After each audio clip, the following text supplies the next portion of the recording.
அண்மை செய்தி. தூத்துக்குடி மாவட்டம் மேல் நம்பியபுரம் கிராமத்தில் மாணவர்களை ஆசிரியர் செருப்பால் அடித்ததாக பெற்றோர்கள் குற்றம் சாட்டிய சம்பவத்தால் பரபரப்பு ஏற்பட்டிருக்கிறது. விடுமுறையில் பெற்றோருடன் கண்மாயில் குளிக்கச் சென்றதால் மாணவர்களை ஆசிரியர் தாக்கியதாக குற்றம் சாட்டப்படுகிறது. இது பற்றிய கூடுதல் தகவல்களை செய்தியாளர் ராமமூர்த்தி வழங்க கேட்கலாம்.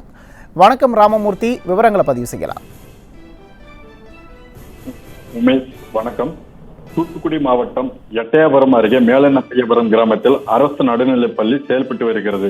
இந்த பள்ளியில் 45 மாணவ மாணவிகள் படித்து வருகின்றனர். 3 ஆசிரியர்கள் பணியாற்றி வருகின்றனர். இந்நிலையில் அந்த பள்ளியில் பணியாற்றி வரும் ராதாகிருஷ்ணன் என்ற ஆசிரியர் விடுமுறை தினங்களில் தங்களது பெற்றோருடன் கம்மாயில் குளிக்கச் சென்றதாக 7 மாணவர்களை அடித்ததாக மாணவர்களின் பெற்றோர்கள் குற்றம் சாட்டியுள்ளனர்.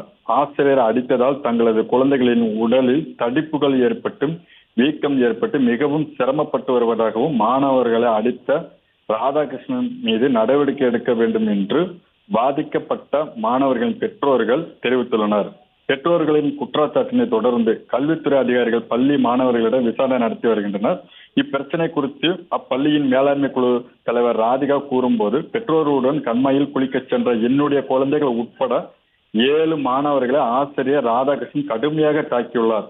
மேலும் குழந்தைகள் படிக்கவில்லை என்றால் செருப்பினை கழட்டி வைத்து மாணவர்களை செருப்பால் அடித்துள்ளார். ஆசிரியர் ராதாகிருஷ்ணனை பணியிட மாற்றம் செய்து நடவடிக்கை எடுக்க வேண்டும். மேலும் இந்த பள்ளியில் நிரந்தரமாக தலைமை ஆசிரியர் இல்லை.